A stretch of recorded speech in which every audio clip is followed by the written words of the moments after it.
Dear Papa Dudut, lahat ng tao ay may tinatagong sekreto. At kung para naman sa ikakatahimik ng lahat, mangyaring hindi na muling ungkatin ng mga sekretong yon at ibaon na lamang hanggang hukay. Pero bago tayo dumako sa parting yon ng buhay ko ay magpapakilala muna ako. Itago niyo na lamang po ako sa pangalang Ali Rose. Taga Maynila, 35 years old at simpleng may bahay na may 2 anak. Ang mister kong si Byron ay dating seaman at isang OFW. Pero sa ngayon ay meron na kaming negosyo na auto supply and car parts. Nagkakilala kami ni Byron noong nagtitraining pa lamang siya para sumampa sa barko.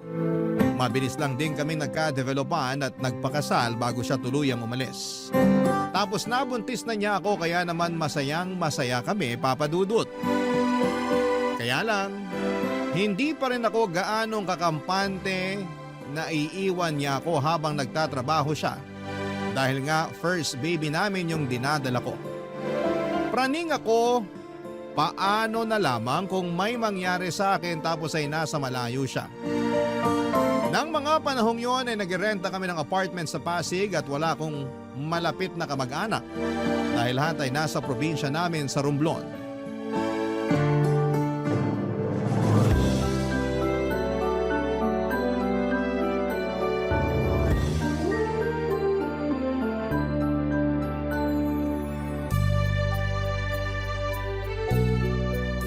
Kanino ko pa napapansin na tahimik ka, sweetheart?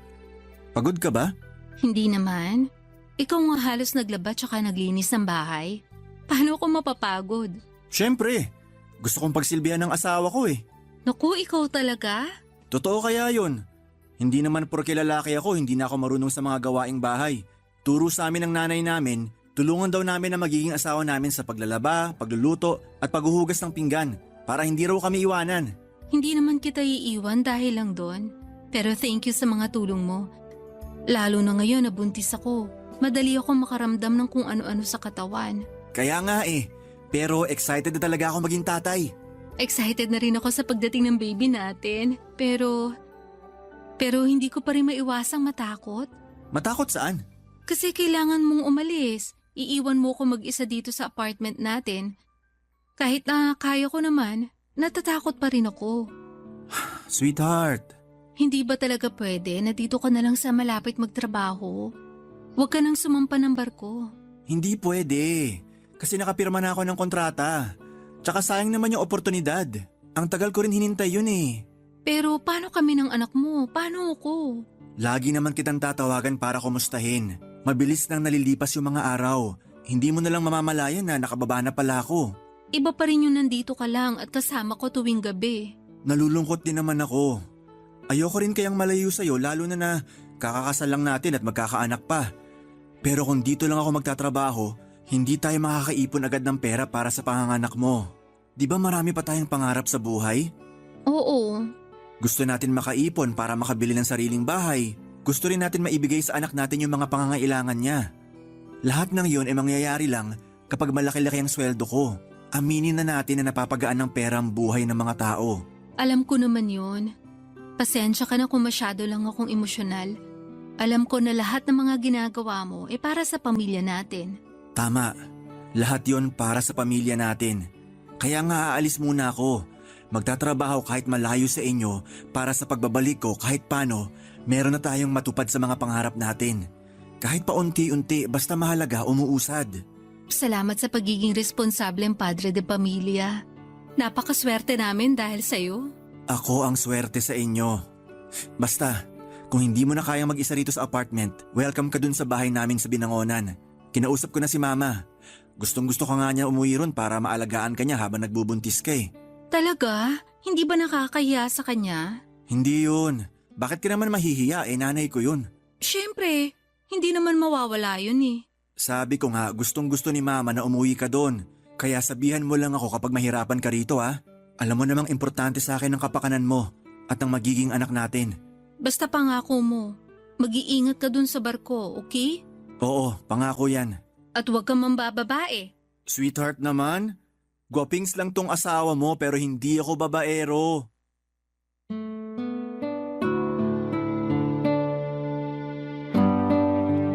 Papa Dudut, naiintindihan ko naman na gustong umalis ni Byron para mabigyan niya kami ng maayos na buhay ng anak niya.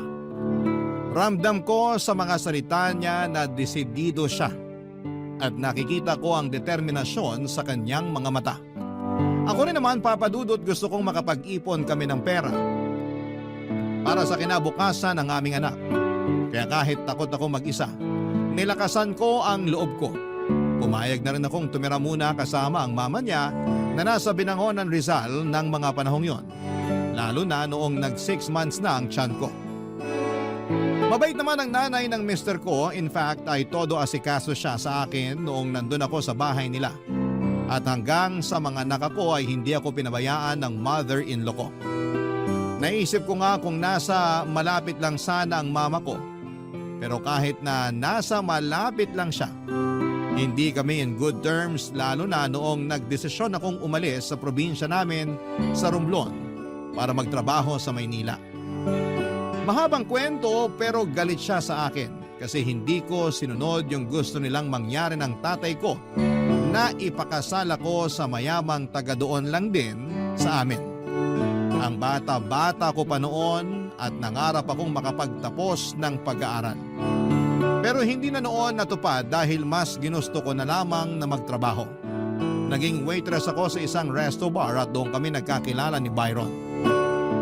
2 buwan matapos kong manganak ay nagsabi ako sa mister ko na gusto ko na ulit bumalik sa nirerentahan namin.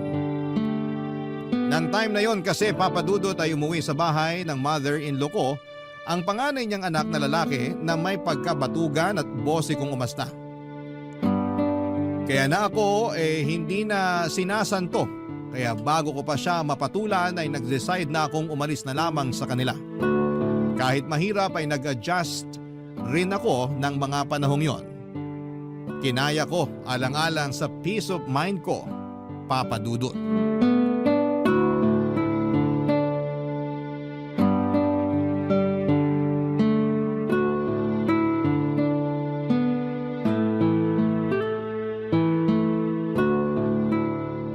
Kumusta naman kayo ng anak natin, sweetheart? Okay naman kami. Tulog na ang baby natin. Hindi ka ba nahihirapan sa pag-aasikaso sa kanya? Hindi naman. Parang nasasanay na nga ako kaya gamay ko na. Tinatandaan ko na lang yung mga turo sa akin ng mama mo. Pero hindi ko pa rin mapigilang mag-alala kasi wala kayong kasama dyan ng anak natin. Paano na lang kung may mangyari tapos nasa malayo si na mama? Kumalma ka lang, sweetheart. Walang mangyayari sa amin. Safe na safe kami dito. Gated yung village natin. Tsaka may rumorondang security guard dito. Ang taas din ng bakod. May barbed wires pa, kaya imposible makapasok dito ang masasamang loob. Ay, mabuti naman. Pasensya ka na. Siyempre, malayo ako sa inyo kaya hindi ko mapigilang mag-alala. Mas mag-alala ka kung nandun pa ako sa inyo.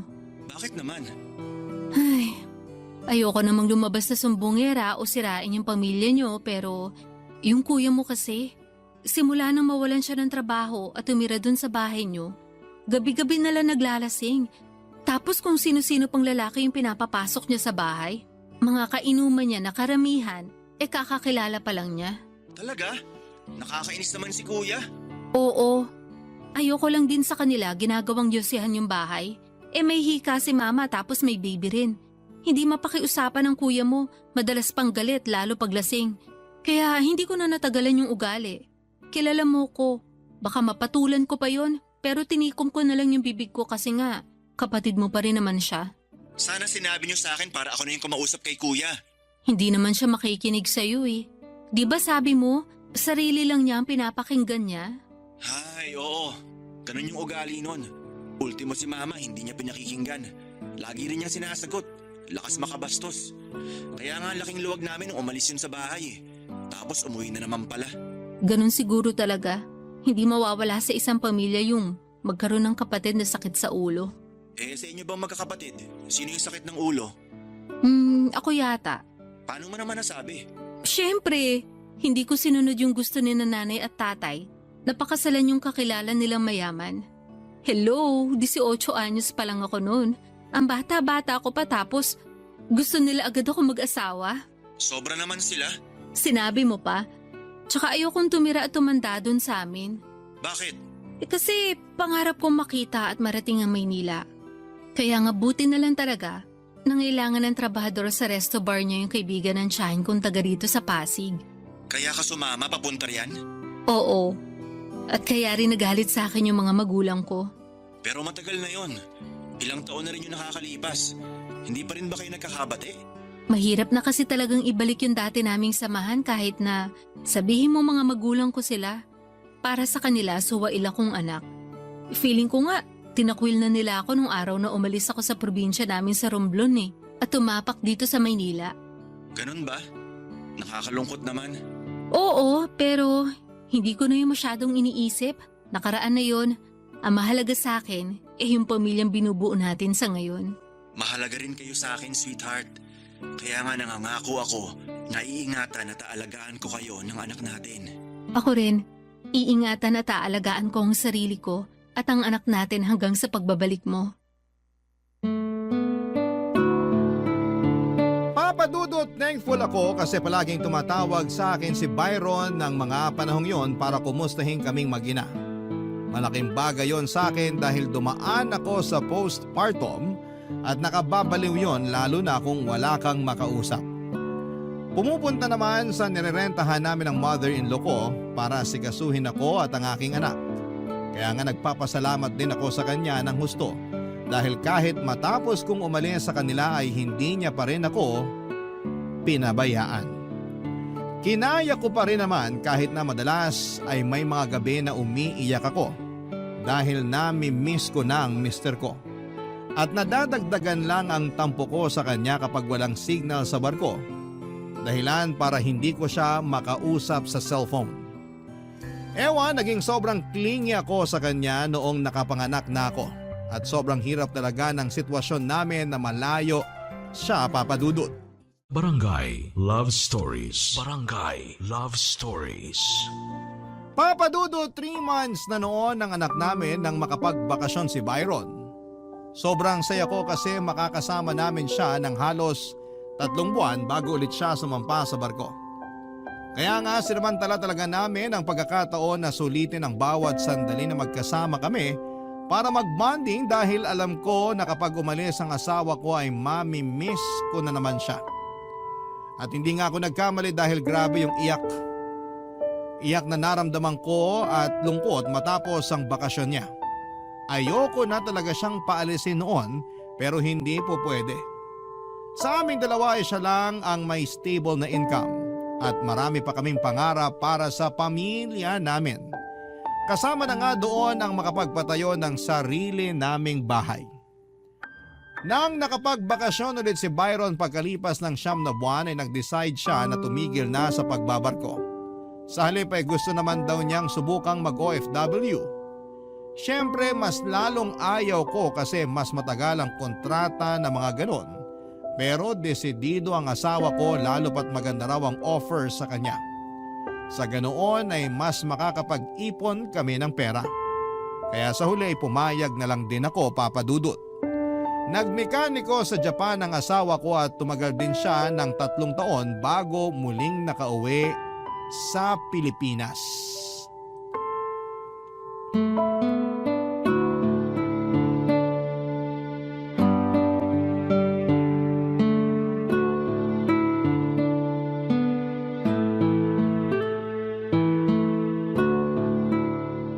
Grabe! Ang sarap talaga ng steamed pompano mo. Hanggang ngayon nasa dila ko pa rin yung lasa. Naku, baka naman kailangan mo lang mag-toothbrush para mawala yung lasa sa dila mo. Nakapag-toothbrush na ako, no? Siyempre, biro lang. Alam ko miss na miss mo ang mga luto ko. Lalo na yung pompano.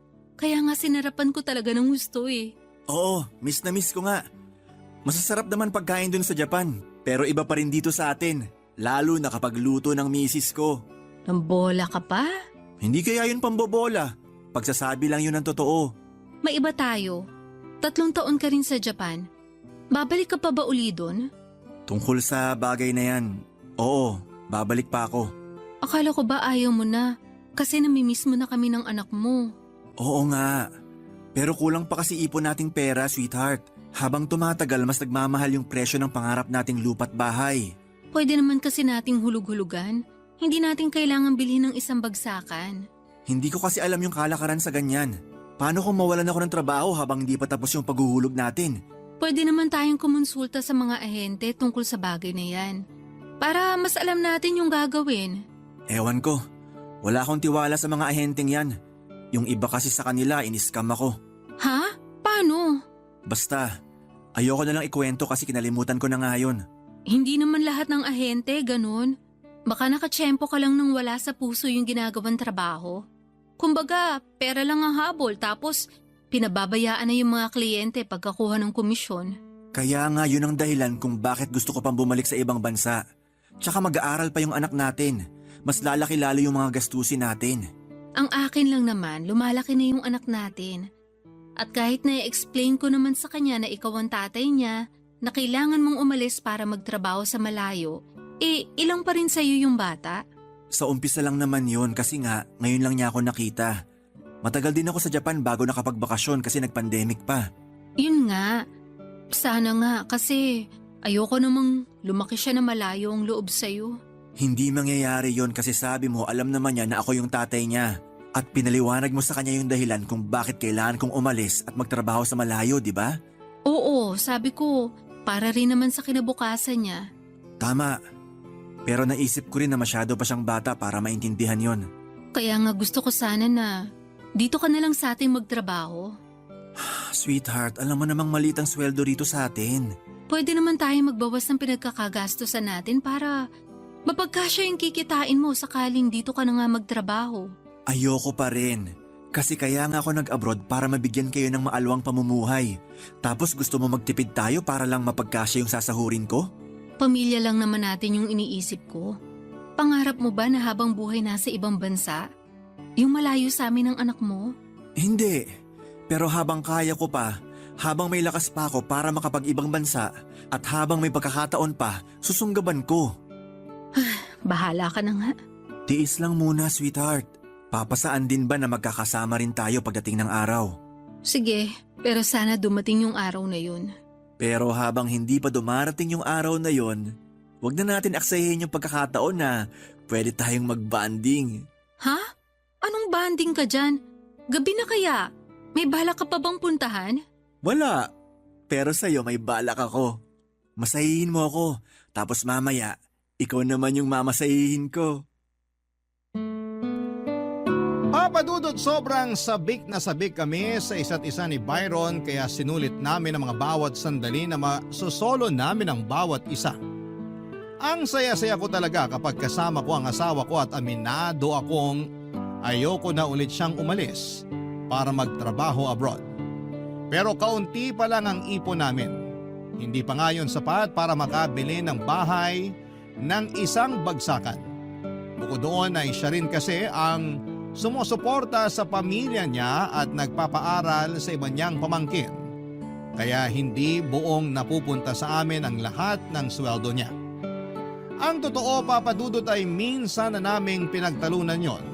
Pero sinabi lang ni Byron na hindi naman niya pwedeng basta putulin ang sustento niya sa kanyang pamilya. May sakit din ang nanay niya at siya lang ang sumusuporta sa maintenance medicine nito. Hindi ko naman inalis ang karapatan niya na tumulong pero may iba pa naman siyang kapatid na nagtatrabaho din sa abroad. Kaya lang ang mister ko lang talaga yung dedikado. Masyado rin siyang mapagbigay at hindi marunong tumanggi lalo pa sa mga pamangkin niya at pinsan. Kaya tuloy ay may mga pagkakataon na kami naman ang nasa short at kailangan mag-adjust sa kung ano lang ang ibigay niya. Hindi rin nakatulong yon yung paraan ko ng pag-alis ng stress sa asawa ko nang umalis na siya pabalik ng Japan. Kasi napagastos din ako sa pag-order ng pagkain online.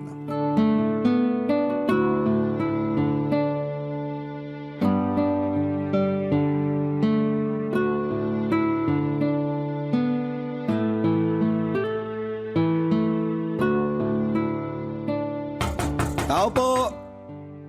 Tao po! Delivery po! Ma'am, kanina pa ho ako rito. Ay naku kuya, sorry. Pwede po bang pumasok sa loob? Kahit dyan lang sa may garahe. Ang init kasi rito. Ay oo naman, pwede. Sige, pasok kayo. Sige, Wala ho ba kayong aso? Wala naman po. Grabe naman, ma'am. Halos 20 minutes na ako nakatayo dyan sa labas. Mapapanis na rin yung order niyo eh. Pasensya na talaga. Nagpaligo kasi ako ng anak ko eh. Kaya hindi ko kayo agad narinig at naharap. Hindi ko rin hawak yung cellphone ko. Nako naman. Pasensya ka na talaga ha. Ito na rin yung bayad. May tip na rin yan para naman sa paghihintay mo. Uy, salamat ho, ma'am. Buti naman nagpatip kayo. Mag-isa lang ho ba kayo rito? Ha? Bakit mo tinatanong? Wala naman. Oh, teka. Baka isipin nyo masamang tao ako ha. Hindi ako ganun, ma'am. Tinanong ko lang kasi nakapag-deliver na rin ako rito last time. At pinaghintay nyo rin ako. Pero mga 10 minutes lang naman. Kaya napaisip ako kung kayo lang ba yung matanda sa bahay kasi parang ang dami-dami nyong ginagawa. Oo, ako nga lang mag-isa kasama anak namin. Nasaan ho yung mister nyo? Nasa ibang bansa eh. Kakaalis nga lang niya nung 1 buwan. Ganun ba? Alam nyo, pangarap ko rin makapag-ibang bansa. Kaso, mahal mag-asikaso ng mga papeles. Sinubukan ko namang pag-ipunan kaso, di talaga kaya. Marangal naman yung trabaho mo eh. Marangal nga, mababa naman ang sweldo. Pero ayos na rin, kesa walang trabaho. Ayoko namang maging kargo ng pamilya ko. Saka parang di ko rin kakayanin mga ibang bansa kasi madali akong ma-homesick. Gusto ko na lang pala mag-business. Sana katulad mo na lang din mag-isip yung mister ko. Ha? Paano nyo nasabi? Yun bang dito na lang siya sa amin ng anak niya at hindi na niya kailangang umalis pa? Sa tono ng pananalita nyo, parang ayaw nyo ng mga ibang bansa mister nyo ah. Ayoko na talaga siyang pabalikin. Pero gusto niya kasing umalis para raw makaipon kami ng pera. Basta ang akin lang naman, pwede naman siya rito magtrabaho o mag-business. Kahit naman paano, may naitabay kaming pera mula sa dati niyang trabaho sa barko. Ganun ba? Baka naman may binabalikan siya sa ibang bansa, di kaya? Ano bang sinasabi mo dyan? Mahal kami ng mister ko. Joke lang naman, huwag na kayong magalit. Hindi ako galit. Ayoko lang bigyan puwang sa isip ko yung sinabi mo. Kalimutan nyo na yun, kasi feeling ko loyal naman sa inyo yung mister nyo. Baka gusto niya lang talaga kayong bigyan ng maganda at maayos na buhay ng anak nyo, kaya siya nangingibang bansa. Baka nga. Sige na ho, mauna na ako. Baka magtaka na amo ko kasi wala pa ako sa tindahan namin. Sige. Salamat ulit. Tsaka pasensya ka na kasi pinaghintay kita. Ayos na ho yun. Salamat din sa tip. Enjoy your meal, Ma'am Ali Rose. Thank you. Pwede ko bang malaman yung pangalan mo? Monty na lang ho. Thank you ulit, Monty. Papadudot aaminin kong nalibang akong kausap si Monty at hindi namin namalayan ang oras. Para kasi ako nagkaroon ng kaibigan sa katauhan niya. Bagay na hindi ko na naranasan simula nang magkaanak kami ni Byron. Sa anak namin at sa pagiging housewife na kasi umikot ang mundo ko simula nang magpakasal kaming dalawa. Hindi rin marami ang mga kaibigan ko, 2 o 3 lang yata mula sa dati kong trabaho at pare-pareho na rin naman kaming may sariling pamilya. Paminsan-minsan ay nagkakausap kami sa messenger at nagpaplanong lumabas pero hindi naman natutuloy dahil sa kung ano-anong mga kadahilanan. Hanggang sa lumipas na lamang ang mga panahon at makakalimutan namin yon. Kaya nga thankful ako dahil na-distress talaga ako sa maiksi naming kwentuhan ni Monty. First time ko rin kasi na maka-encounter ng madaldal na delivery rider. Hindi naman ako natakot o nailang sa kanya kasi mabait naman siya at magalang. Kaya nga papadudot na padalas ang pag-order ko sa restaurant nila. At lagi kong hinihiling na sana'y si Monty ang mag-deliver para naman makita ko siya. At makapagkwentuhan muli kaming dalawa kahit sa maiksing sandali lang. Papadudot. Barangay Love Stories. Barangay Love Stories. Papadudot, 1 buwan pa lang halos nakakaalis ang mister ko pabalik sa Japan nang makilala ko nga itong si Monty. Tapos nagsimula na rin kami mag-usap sa text message. Nanguna siyang magpadala ng mensahe sa akin ng pangungumusta. Nireplyan ko naman siya kaagad kasi ang nasa isip ko ay baka gusto lamang niyang makipagkaibigan. Saka napapasaya naman ako ng pag-uusap namin, lalo na kapag naiinis ako kay Byron. Naisip ko na ayos na rin yon kesa naman malagas lang at maubos ang buhok ko sa pagka-stress. Kaya lang sa pag-uusap namin yon ay nauwi sa espesyal na pagkakaibigan na walang label, Papa Dudut. Na mga panahong yon, may kinakasama na rin naman siya pero wala pa silang anak. Bukod doon ay hindi raw maayos ang relasyon nila at katulad namin ni Byron ay madalas din silang nag-aaway. Gusto raw kasi ng kinakasama niya na siya ang masunod sa pamamahay nila. Kaya nga dinadamayan ko noon si Monty sa tuwing may hindi sila pinagkakasunduan ng live-in partner niya.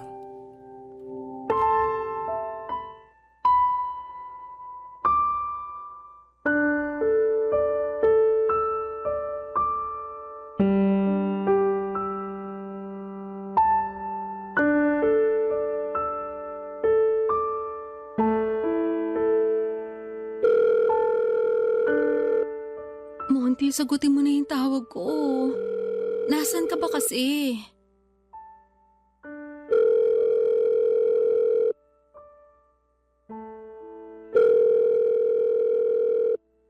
Hello? Sa wakas, sinagot mo rin. Sino ka ba? Anong sino ako? Si Ali Rose to. Ay, napatawag ka.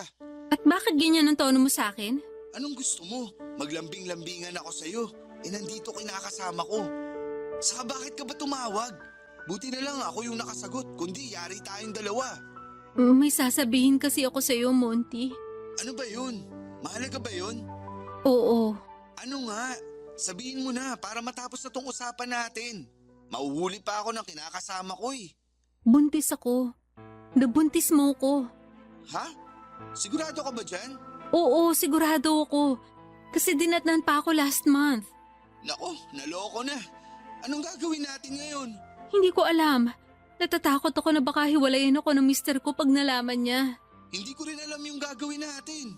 Hindi pa ako handang maging tatay. Kaya nga di ko pa binubuntis kinakasama ko eh.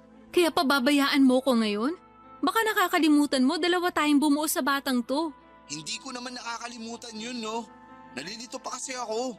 Di ko pa ma-absorb yung mga sinasabi mo. Hindi naman natin mahal ang isa't isa, di ba? Oo, hindi nga. Bakit? Kung ganun, tapusin na natin ang ugnayan natin. Huwag ka na magpapakita sa akin. Huwag mo na rin akong ite-text o tatawagan. Ha? Ano bang pinagsasasabi mo? Ayoko lang malaman ng asawa ko yung kalokohan natin, kaya please lang, tapusin na natin. Paano yung bata sa tiyan mo? Paano yung anak ko? Hindi ka pa naman handang maging tatay, di ba? Oo. Kaya hindi ikaw ang kikilalaning tatay ng anak ko. Anong ibig mong sabihin? Si Byron ang kikilalaning tatay ng anak ko kasi siya naman ang asawa ko. Sigurado ka ba dyan? Oo naman. Hindi ka ba sasabit? Ako nang bahala. Basta sundin mo na lang yung sinabi ko. Huwag ka na magpapakita sa amin ng anak ko. Ay, ewan ko sa'yo. Anong ewan mo sa akin? Mangako ka, Monty. Mangako ka na hindi mo na kami guguluhin ng anak mo kasi ayaw mo naman talaga sa kanya, di ba? Hindi naman sa ayaw ko. Hindi pa lang ako handang maging tatay. Ganon na rin yun. Ibang klase ka rin, no? Kung makapagsalita ka, parang tuta lang pinag-uusapan natin dito ah. Bakit kasi hindi ka nalang magpasalamat sa akin na binigyan kita ng pabor? Ako na nga yung magbubuntis. Ako yung manganganak at magpapalaki sa bata. Ako na nga ang bahala. Basta para sa akin, may karapatan pa rin ako sa batang yan. Kasi dugot laman ko pa rin siya. Kalimutan mo na yung karapatang yon dahil hindi naman natin mahal ang isa't isa. Natukso lang ako kasi ikaw yung nandyan. Pero na-realize ko na ayaw ko pala kami maghiwalay. Ay, ewan ko ba naman sa inyong mga babae?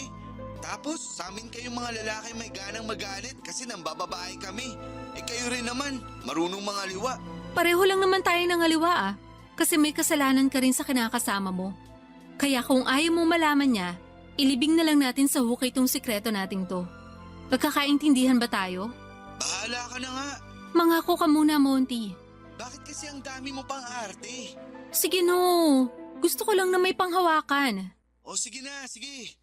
Nangangako ako na hindi ko na kayo guguluhin ng magiging anak natin. Papadudot, una sa lahat ay nainis ako na hindi pala nakasave sa phone ni Monty ang number ko. Kaya pang estranghero ang bungad niya sa akin nang sagutin niya ang tawag ko. Sa bagay, naiintindihan ko naman na mas mabuting hindi niya isave ang number ko sa phone niya para iwas huli sa ka-live-in niya. Matapos nga ang pag-uusap namin, desidido akong hindi ipakargo kay Monty ang anak niya dahil ayokong masira ang kasal namin ni Byron. Doon pa lang ay nag-sink in sa akin ang bigat ng kasalanang nagawa ko sa mister ko at sa kasal namin nang pumatol ako sa tukso. At mas malala pa ay nagbunga yon ng bata. Buti na lamang at nakumbinsi ko si Monty na ayoko siyang kilalaning ama ng anak namin at tapusin na namin ang aming komunikasyon. Nangako kami sa isa't isa na itatago namin ang sikretong nagkaanak kami hanggang hukay. Kakalimutan na lang namin na minsang naglaro kami ng apoy. Pagkatapos, ang sumunod kong ginawa ay sinabi ko kay Byron na buntis ako. Hindi naman siya mahirap paniwalain dahil bago siya umalis ay maraming beses na may nangyari sa amin. Dinagdagan ko na lang ng ibang kwento tulad ng huli ko na nang nalaman kasi hindi ako dinatnan noong 1 buwan. Kaya nga tuwang-tuwa ang asawa ko nang malaman niyang magkaka-baby ulit kami. Simula nang sinabi ko yon sa kanya ay bumalik na ulit yung pagiging maalaga niya sa akin. Lagi akong kinukumusta ni Byron at ang pagbubuntis ko. Tapos ay nangako siya sa akin na sa pag-uwi niya, plano niyang magnegosyo na lamang kami rito sa Pilipinas para makasama na niya kami ng mga bata. Mabilis na nagdaan ang 2 taon, malaki na ang anak namin ni Monty na ang kinilalang tatay ay si Byron.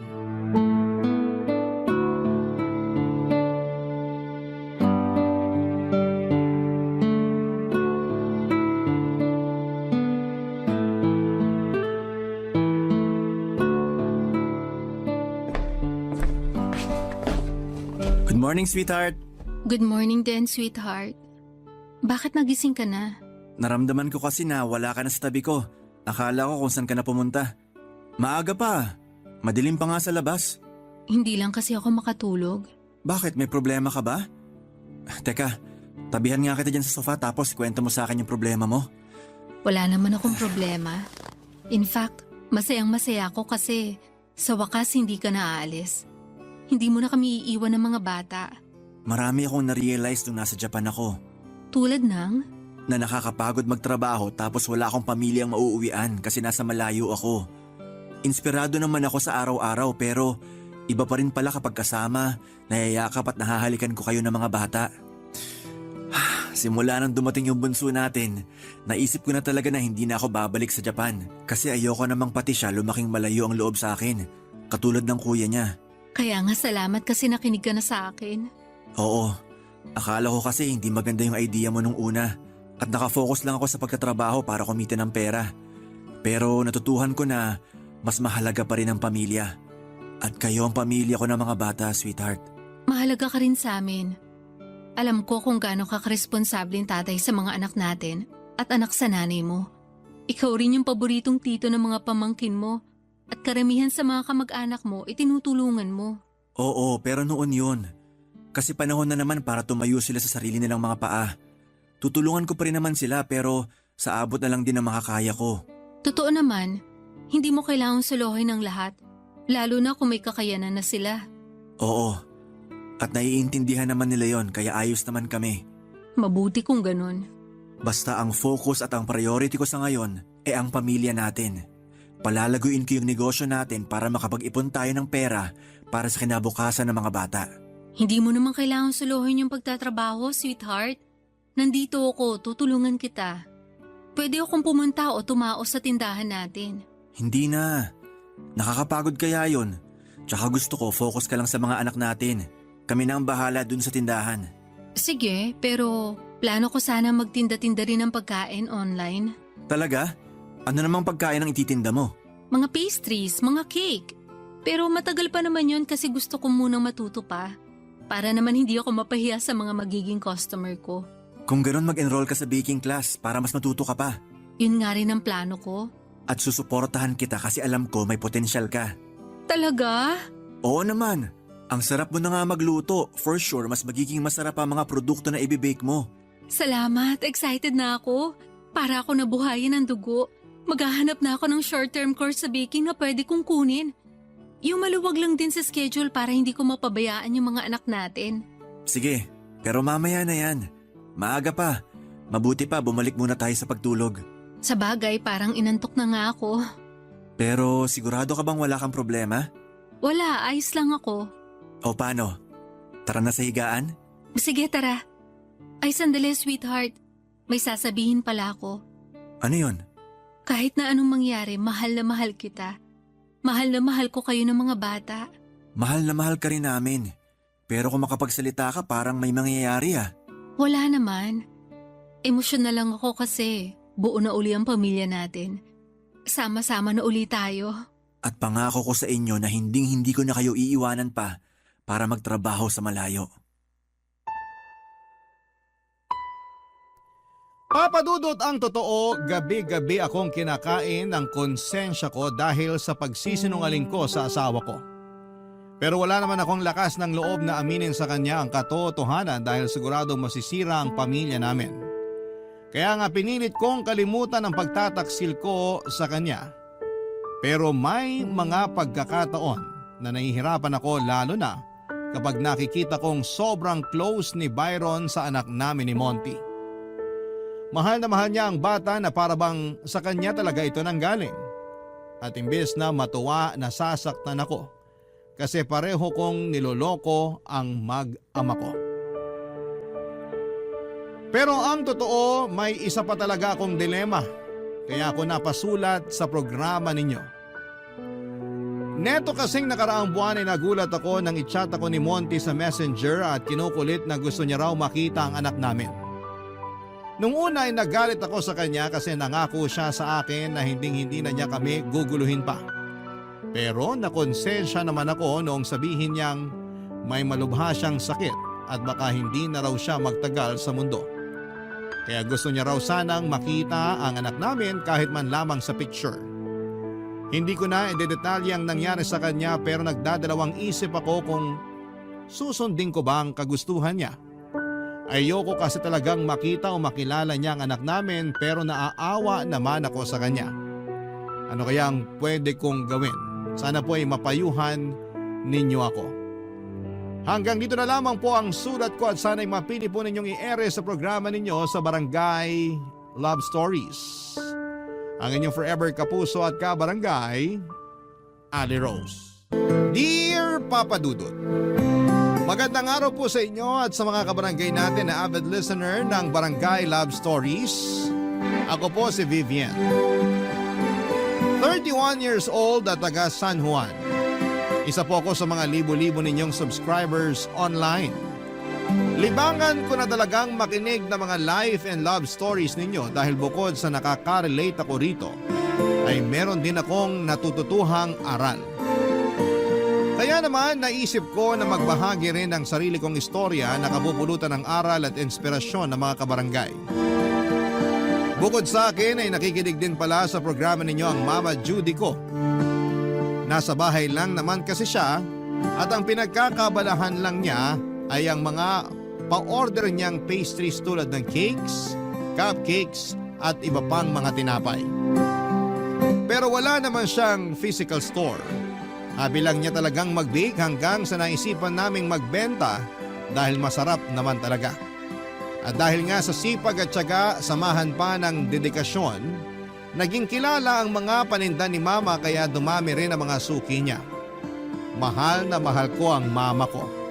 Siya lang kasi ang nagpalaki sa akin at bilang single parent ay saludo ako sa katatagan at determinasyon niya, Papa Dudut.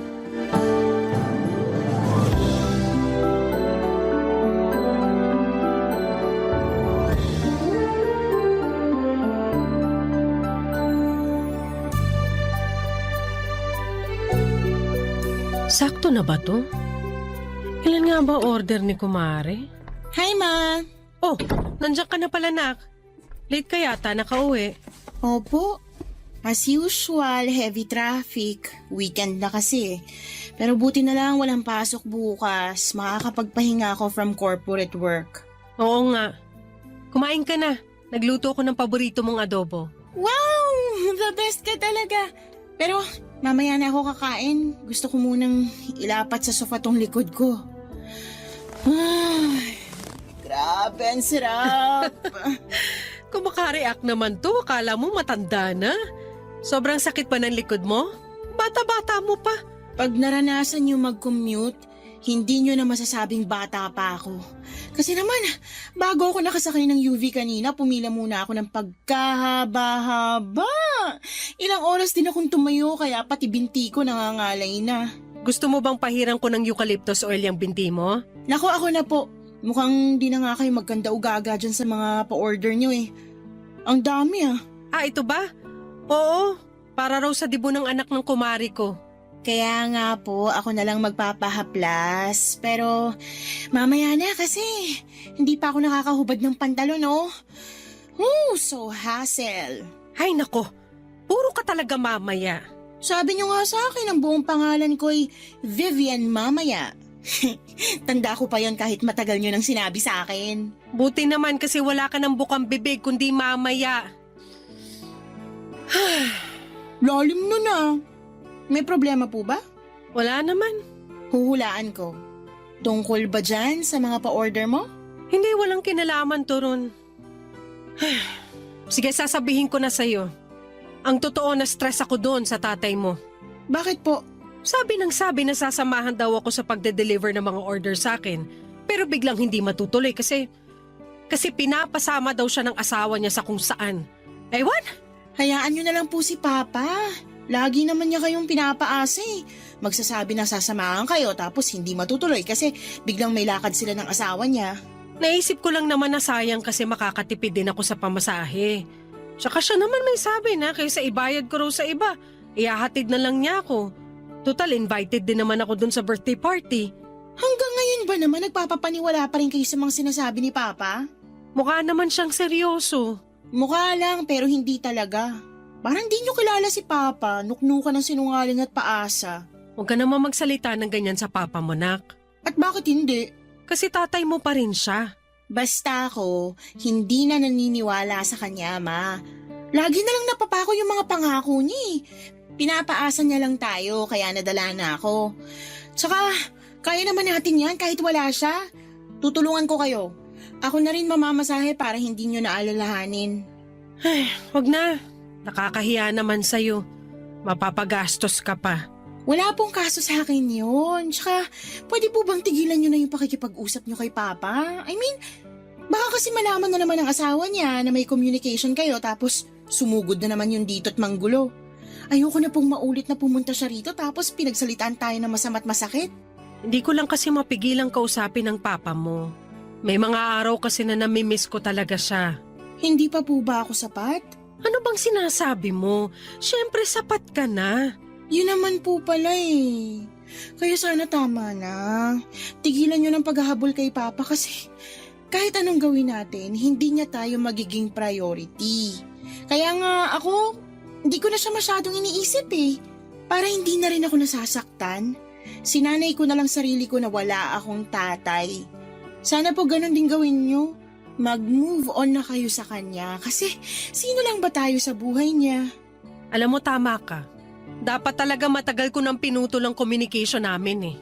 At hindi na ako pumayag na kausapin niya. Tama ka, nak. Salamat sa pagpapaalala mo sa akin. Walang anuman po. Basta, kaya natin at masaya tayo kahit tayo lang dalawa. Papadudot mabait at mapagmahal ang mama ko. Pero aminado siyang naging mapusok noong kabataan niya, kaya siya naging kabit o kirida. Hindi ako proud na ganon ang mama ko pero habang tumatanda ako ay na-realize ko na biktima lang din siya ng sitwasyon. At lahat yon ay sinisisi ko sa tatay ko. Aminado naman si mama na medyo utu-utu siya pagdating sa pag-ibig lalo na kung kusa yung binigay sa kanya ng isang tao. Bagay na hindi niya naranasan noon sa strikto at masungit niyang mga magulang. Kaya nga nung dumating ang papa ko sa buhay niya, Akala niya ay magkakaroon na raw ng happy ending yung love story nila. Hanggang sa nalaman niyang pamilyado na tong tao at sakto nung mga panahong yon ay pinagbubuntis na niya ako. Simula nung nalaman ng asawa ni Papa na nag-i-exist si Mama ay walang araw na hindi nito ginulo ang buhay ng nanay ko. At mas lalo lang itong nagngit-ngit sa galit noong nalaman niyang nagdadalang tao ito. Inaway niya si Mama, iniinsulto at pinagsasalitaan ng masama katulad ng mababang uri raw na klase ng babae. Walang class, cheap at pumapatol sa may asawa. Pasalamat na lang ako sa tatay ko kasi hindi niya kami inabandona. Binigyan niya kami ng apartment na tinitirhan namin hanggang ngayon habang siya ang nagbabayad ng renta. Pero hindi siya nakatira sa apartment kasama namin dahil hindi naman niya kami totoong pamilya. Doon na nga nagsimula ang pagtatampo ko sa tatay ko. Tapos nadagdagan lang yon nung sinabi sa akin ni Mama yung totoo naming estado sa buhay niya. Fast forward. Lumaki akong walang father figure kaya aaminin kong naging sabik ako sa pagmamahal ng isang ama. Nagkaroon ako ng daddy issues na masasabi kong naman ako sa mama ko. Nag-enjoy akong makarinig ng validation mula sa mga professor kong lalaki noong college ako.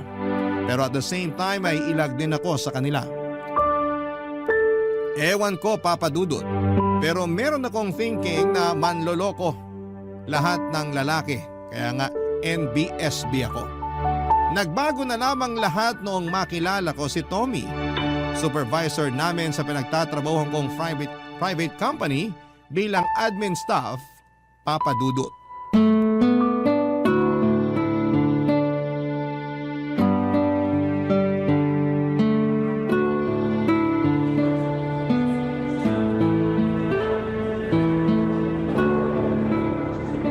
Wow! Hindi ko akalain na masarap ang mga pagkain nyo rito sa kantin, ha? Doon kasi sa dati kong trabaho, matabang at kulang sa timpla. Nako sir, yun din talaga unang komento ko nung first time ko rito. Kaya nga dito na ako laging nanananghalian. Huwag mo na akong tawaging sir kapag tayong dalawa lang, Vivian. Po? Pwede ba yun? Oo, Pero baka may makarinig kung hindi ko kayo tatawaging sir tapos may masabi na kung ano. kung may sasabihin man sila, kasalanan na nila yon kasi malisyoso at malisyosa sila. Ang akin lang naman gusto kong maramdaman mo na okay tayo. Kumbaga, hindi lang tayo magkatrabaho, magkaibigan na rin. Tama po ba yung narinig ko? Gusto niyo ako maging kaibigan? Oo naman, bakit hindi? Ngayon lang kasi ako nagkaroon ng kaibigan na mas mataas sa akin yung posisyon. Madalas kasi yung mga supervisor at manager lang nagiging close sa isa't isa. Ganun ba? Pero wala naman sigurong batas na nagbabawal maging close ang supervisor at subordinate niya, di ba? Wala naman po. Kaya nga. Kaya bakit hindi tayo maging close? Sa bagay. Naninibago ka lang kasi balita ako. Masungit daw yung pinalitan kong dati yung bisor. Tapos hindi pa sumasama sa mga labas nyo tuwing may okasyon. Ay opo. Gusto nun mapag-isa lagi tapos mas close siya sa mga matataas. Lagi rin kaming sinusungitan kaya hindi po kami komportable sa kanya pag nandyan siya. Kaso patay na po siya. Kaya wag na natin masyadong pag-usapan para respeto na rin. Sige, anong gusto mong pag-usapan natin? Po? Nako, ano nga ba? Wala akong maisip na topic eh. May boyfriend ka na ba? Wala pa po. Pero nagkaroon ka na. Hindi pa rin. NBSB po ako. Ano yung NBSB? No boyfriend since birth. May nanligaw naman sa akin pero hindi ko sinasagot. Mas focus kasi ako nun sa pag-aaral ko. Pero nakagraduate ka na at working ngayon. Bakit wala ka pa ring boyfriend? Wala pa kasi ako nagugustuhan. Siguro may pagkapihikan ka. Siguro nga po pero di naman masama yun, 'di ba? Hindi naman. Importante nga na kilalanin mo yung manliligaw mo. Para wala kang pagsisihan sa dulo sakaling meron pala siyang tinatagong sikreto. Sikreto kagaya ng ano po? Na may iba pala siya. Nako, parang tatay ko lang yan. Talaga? May ibang babae ang tatay mo? Meron po pero nanay ko po yung ibang babae. Kasi kasal na yung papa ko sa asawa niya nung nagkakilala sila ng mama ko. Tapos ayun, nabuntis niya si mama at pinagrenta kami ng apartment. Pero Hindi namin siya kasama kasi nga may pamilya talaga siya. Ang lungkot naman nun. For sure, hindi alam ng mama mo na kasal na pala yung papa mo. Opo. Kaya nga hindi ko rin magawang magalit sa nanay ko dahil lang naging kabit siya. Para sa akin, kasalanan yung lahat ng papa ko. Kaya siguro hirap din ako magtiwala sa mga lalaki kasi iniisip ko lahat pwedeng magloko. Hindi naman lahat. Paano na lang kami mga tunay na good boy, di ba? Talaga? Good boy kayo? Oo naman. Kaya dapat baguhin mo na yung tingin mo sa lahat ng lalaki. Papadudot na una ako ng 2 taon kay Tommy sa company namin. Then, dumating siya at pumalit sa posisyon ng dati naming bisor na namatay dahil sa sakit. Mas matanda sa akin si Tommy ng 10 taon. 35 na siya ng mga panahong yon samantalang ako ay 25 years old. Pero kahit na ganoon ang agwat ng edad namin, masasabi kong nagja-jive kami. In fact, halos lahat ng subordinate niya ay kasundo niya rin. Pero sa aming lahat, ako lang talaga yung natatanging kaklose niya. Bukod doon ay magaling makisama si Tommy. Mas magaling pa siya sa pinalitan niyang bisor namin. Kahit na yung pinakapasaway naming empleyado ay nakakasundo niya. Charismatic din kasi siya, gwapo, moreno, matangkad at may dimple sa magkabilang pisngi. Napaka-expressive din ng mga mata ni Tommy.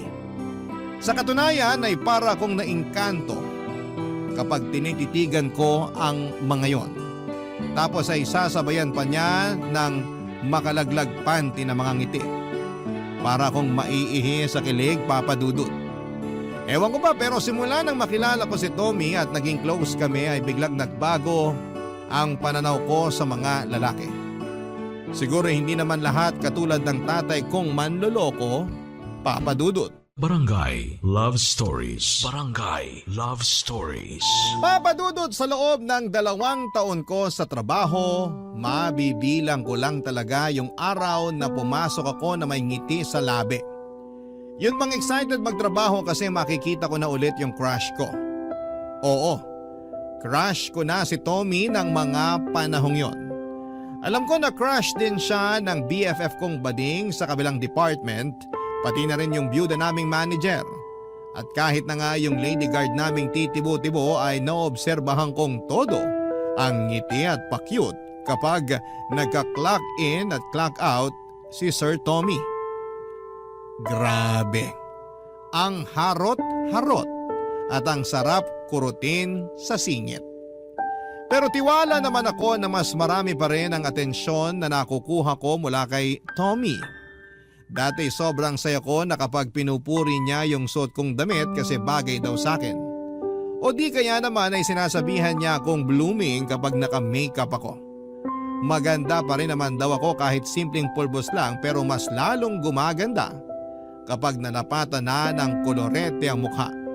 Kaya nga kahit na hindi ako mahilig mag-makeup ay inaral ko talaga para sa kanya, papadudot.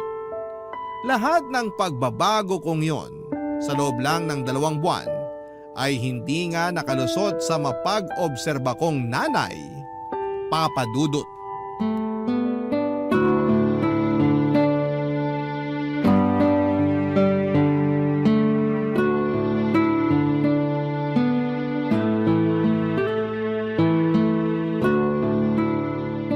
Nako, siguro may boyfriend ka na kaya panay makeup mo, ano? Ma, naman.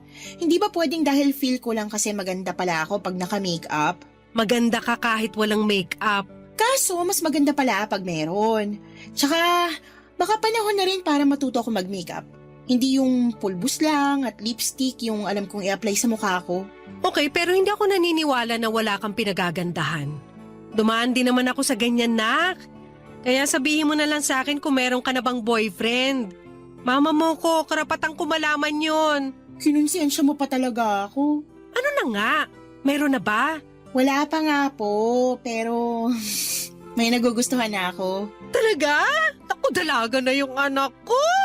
Dalaga naman po talaga ako. Palagay niyo sa akin. Na-excite lang naman ako kasi akala ko wala ka ng plano mag-asawa. Pero buti naman may nagugustuhan ka na. Opo, pero complicated kasi. Tsaka, Baka di kayo pumayag. Bakit naman hindi ako papayag? Kasi boss ko siya at katrabaho ko? Wala namang kaso sa akin yun, Nak. Basta single yung boss mo. Single naman po. Ilang taon na ba? Yun po yung isa pang problema kasi mas matanda siya sa akin ng 10 taon eh. 35 na po siya. Sigurado ka bang wala pa siyang asawa? Kasi nasa edad na siya. Wala pa nga po. Wala naman siyang binabanggit eh. Siguraduhin mo lang kasi mahirap pumasok sa gulo na kagaya ng pinasukan ko. Hindi naman po ako siguro aabot sa ganon, ma. Matanong ko lang, bago lang ba siya sa inyo? Kasi ang tagal-tagal mo na dyan sa trabaho mo pero wala ka naman nakukwento na nagugustuhan mo. Kaya inisip ko baka baguhan sa inyo. Ay, opo. Bago lang po. Gaano ka bago? 2 months. Tommy pa pangalan niya, siya yung pumalit sa dati naming bisor na namatay. Ano ka mo? Namatay na yung dati niyong bisor? Opo. Naku, kawawa naman. Parang nakwento mo pa lang na nagkasakit siya tapos wala na pala siya. Nakakagulat nga po. Pero yung Tommy na yan, kumusta naman bilang bago niyong bisor? Mabuti po kasi mabait siya at kasundo namin. Tapos kahit 35 na siya, mukha pa rin siya nasa 20s. Mas baby face pa siya sa akin, ma. Talaga? May picture ka ba niyan? Patingin nga. Sige po, ito nasa phone ko. Wow, oo nga. Hindi halata yung edad niya. Di ba? Ang cool niya manamit, ang pogi niya po, no? Oo, pogi nga. Pero ang tanong ko, gusto ka rin ba niya? Sakit niyo naman magsalita. Sagutin mo na lang yung tanong ko kasi mamaya baka ikaw lang yung may gusto sa kanya. Hindi ko pa po masabi pero close kami. Kaya siguro nagkagusto ako sa kanya. Pero paano kung magka-developan kami? Ayaw niyo po ba sa kanya? Hindi naman sa ayaw ko sa kanya. Ayaw ko lang mapahama ka sakaling may sabit siya. Tama na yung ako na lang yung naging kabit. Wag na ikaw. Papadudot, aaminin kong hindi ko naging priority na alamin kung may asawa o wala si Tommy. Kasi base sa obserbasyon ko ay binata siya. Walang tinitext o chinachat na misis o girlfriend at lagi niyang sinasabi na mag-isa lamang siya sa tinitirhan niyang apartment. Bukod doon ay wala rin naman siyang nababanggit kaya sigurado kung wala siyang sabit. Malinis din ang Facebook account niya kung saan kami friends. Walang kahina-hinala pero dahil sa sinabi ni Mama, bigla akong nakaramdam ng pag-aalala. Moderno na ang panahon. Hindi na dapat basta-basta naloloko ang mga kababaihan. Alam ko na concern lamang si Mama sa kapakanan ko dahil ayaw niyang matulad ako sa kanya. Nakabit na kung tawagin ang mga legal wife ay cheap, walang class at mababang uri ng mga babae. Hindi naman kasi talaga maganda ang maging isang kabit at makasira ng pamilya. Alam ko kasi yung pakiramdam na simula pagkabata ay tampulan ng tukso ng mga kaklase ko dahil wala kong tatay dahil kabit lang daw ang nanay ko. Kaya nga never akong pumasok sa relasyon kasi natatakot akong magkamali. Pero ewan ko, nang dumating si Tommy sa buhay ko ay para kong ibon na nakawala sa hawla at naging malaya. At gusto ko ang pakiramdam na yon kaya naman tinuloy ko pa rin ang feelings ko sa kanya. Kahit na may agam-agam ako sa dibdib. Hinayaan kong magka-developan kami ni Tommy, Papadudot. Inakit ko siya hanggang sa umamin siya sa akin na nagugustuhan na niya ako. Siyempre sinunggabang ko na yung pagkakataon na agad ding umamin sa kanya. Naging kami pero nakiusap siya sa akin na itago muna namin ang aming relasyon. Lalo na at pinagbabawal yon sa opisina namin. Kaya lang pagkalipas lamang ng 2 linggo ay may nalaman ako na labis na nagpaguho ng aking mundo. Kasal na pala si Tommy at nakabakasyon lang sa ibang bansa ang asawa niya. Nalaman ko yon nang makita ko ang wedding picture nila sa drawer niya nang minsan niya akong sinama sa apartment niya, Papadudot.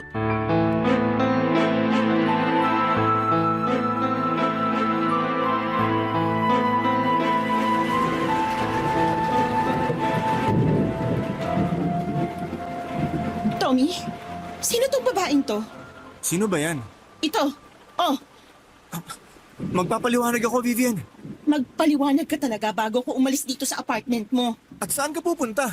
Uuwi sa bahay namin. Bakit? Palagay mo sa akin, batang musmus na hindi marunong umuwi mag-isa? Pero gabi na oh. Tsaka baka umulan, mapano ka pa? Wala akong pakialam.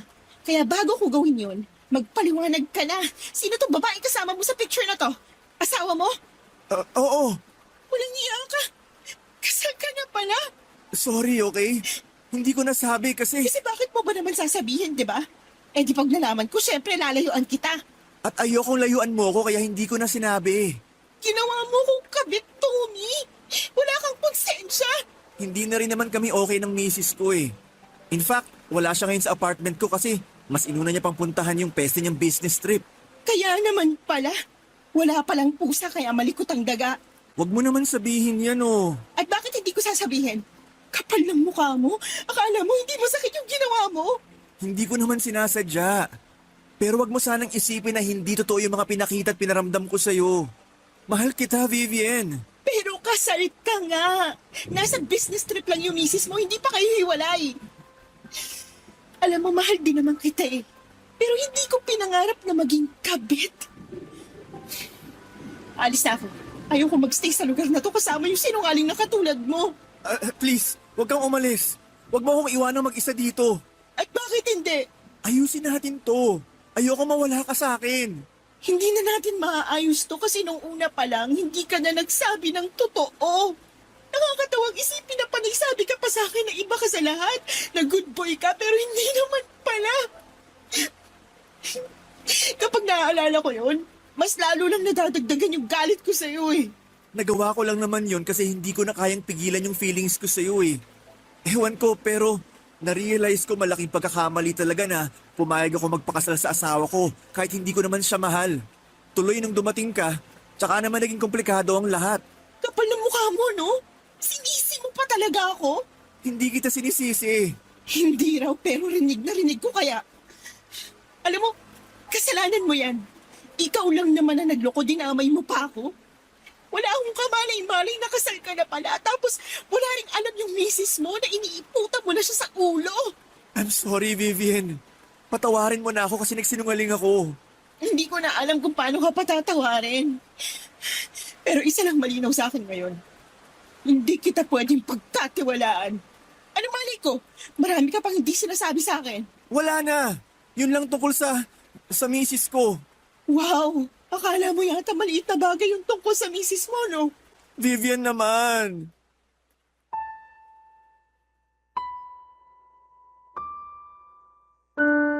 Papadudot 1 year na palang kasal si Tommy pero dahil busy ang misis niya sa mga business trip nito ay unti-unti na raw nawawala yung pagmamahal niya rito.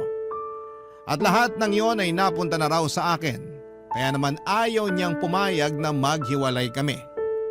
Mahal ko na rin naman siya noon at masakit talaga sa akin na tapusin ang aming relasyon. Pero ayokong maging isang kabit. Mali ang maging kabit at kahit kailan ay hindi yun magiging tama kahit na sabihin mong nagmamahalan pa kayo ng taong gustong gusto mo. Pero matigas ang ulo ni Tommy. Hindi niya tinanggap ang pakikipaghiwalay ko. Mas naging mapilit pa siya sa akin. Buti na lamang at profesional pa rin siyang kumilos sa trabaho kaya hindi halata na may something sa aming dalawa. Pero pansin na rin ng mga kasamahan ko sa trabaho na iniiwasan ko siya.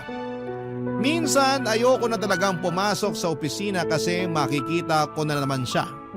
Nakakatawa na dati-rati inspired at excited po ako na makita ko siya pero matapos kong malaman ang lahat ay parang gusto ko na lamang mag-awol at hindi na magpakita pa sa pinagtatrabahuhan naming dalawa, Papa Dudut. Barangay Love Stories. Barangay Love Stories.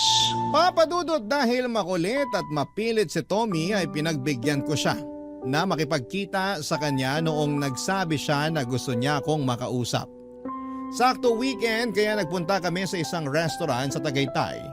Nag-lunch at nag-usap. Sinabi na naman niya na wala siyang masamang intensyon sa akin at handa siyang itama anuman ang pagkakamali niya sa aming relasyon. Doon na siya nangako na makikipaghiwalay sa asawa niya sa lalong madaling panahon.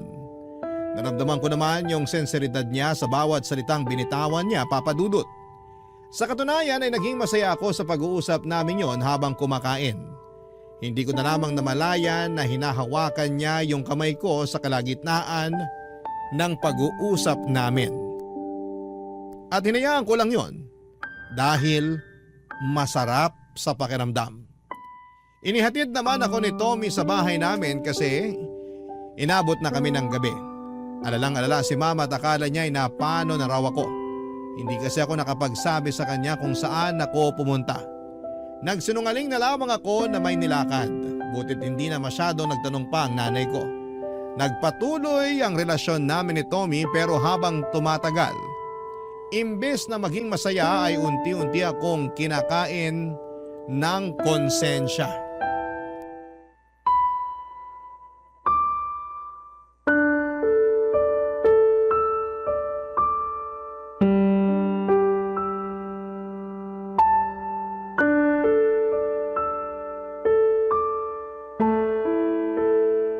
May sakit ka ba?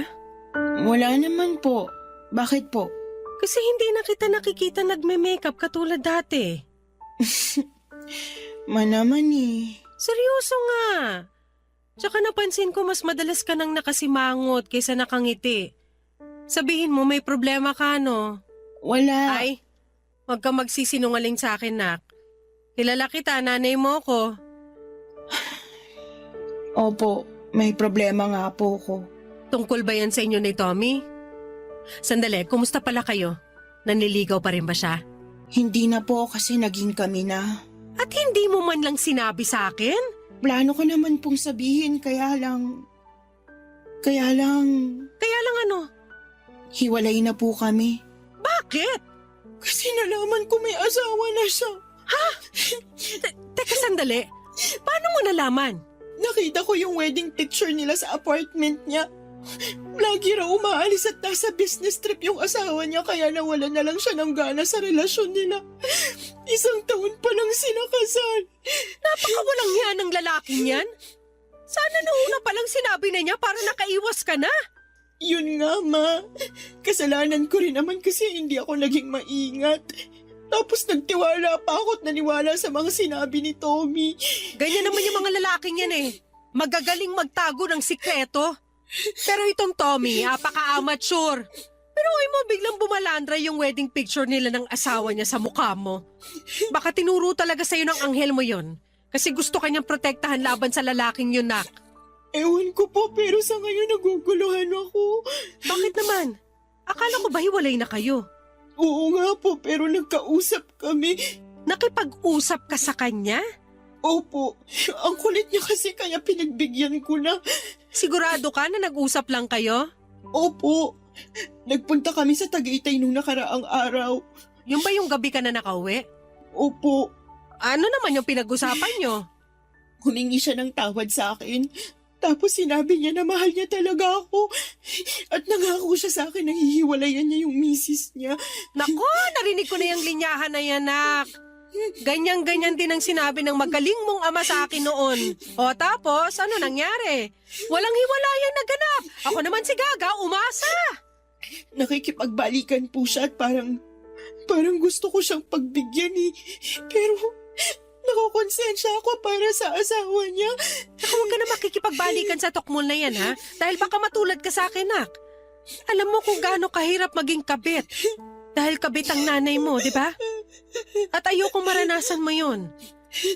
Nangako ko sa sarili ko na hindi ko kukontrahin sino mang mahalin mo basta walang sabit. Kaya nga hindi naman ako tumutol dyan sa Tommy na yan. Tapos malalaman kung katulad lang pala siya ng tatay mo. Kaya nga po, nalulungkot lang ako kasi manluloko rin pala siya. Huwag mong ikalungkot yun. Dapat nga matuwa ka pa. Kasi hanggat maaga nalaman mo. Basta nak, mangako ka sa akin na hinding-hindi mo ilalagay ang sarili mo sa pareho kong sitwasyon. Hindi ka magiging kabit. Dahil maraming lalaki na walang sabit dyan ang pwede magmahal sa'yo ng buong buo. Yung wala kang kaagaw at ikaw ang priority. Opo, tatandaan ko po yung sinabi niyo. Pero pwede po bang payakap muna? Kasi ang sakit-sakit na. Sige, halika. Yayakapin ka ni Mama. Papadudot na iyak na lamang talaga ako sa pag-uusap namin yon ni Mama. Doon ko naalala yung mga payo ko sa kanya noong sabihin kong wag na siyang umasa sa atensyon ng tatay ko. Dahil kaya naman naging punuan ng pagmamahal or kaya naming punuan ng pagmamahal ang isa't isa. Para akong sinampal ng realidad dahil ako mismo ay nakalimot sa mga yon nang hayaan kong mahulog ako sa patibong ng pagmamahal ng isang lalaking may asawa na. Kaya nga thankful ako kay Mama dahil nandyan siya para magpayo sa akin ang dapat at tama kong gawin. Doon ako nag-decide na gusto ko na talagang tapusin ang lahat sa amin ni Tommy. Bagaman hindi naman kami nagkabalikan, ayoko nang palalimin yung namumuo kong feelings sa kanya ng mga panahong yon. At sinabi ko sa sarili ko na hindi na ako uurong o magbaback out sa desisyon ko. Kaya naman kinausap ko ulit si Tommy at sinabi ko ang desisyon ko, pero sa ikalawang pagkakataon ay hindi siya pumayag. Umabot pa nga sa punto na naging desperado siya na walang pagiging profesional niya sa opisina namin, kaya nalaman ng lahat na may relasyon kami, Papadudot. Hiyang-hiya ako kasi ayoko talaga nung pinagchichismisan. Tapos kinausap pa kami ng HR manager namin na itigil namin ang relasyon namin dahil alam nilang may asawa na si Tommy. Nanliit talaga ako ng gusto ng araw na yon. Kaya nag-early out ako at umiyak na nagsumbong sa nanay ko pag uwi ng bahay. Pagkalipas nga ng ilang minuto ay biglang kumatok si Tommy sa pinto namin. Gulat na gulat kami ni Mama dahil hindi ko alam na sinundan niya pala ako pauwi. Nakiusap siya sa amin ni Mama na kausapin namin siya, kaya pinapasok namin siya sa loob ng bahay.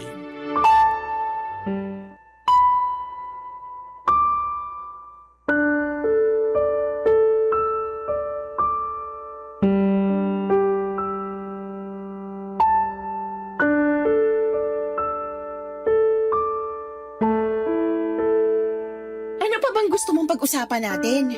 Hindi pa ba sapat yung kasunduan natin sa office na ititigil na natin kung anong meron sa atin? Pero hindi ko kaya. Anong hindi mo kaya? Baliw ka na ba? Baliw na kung baliw, pero oo.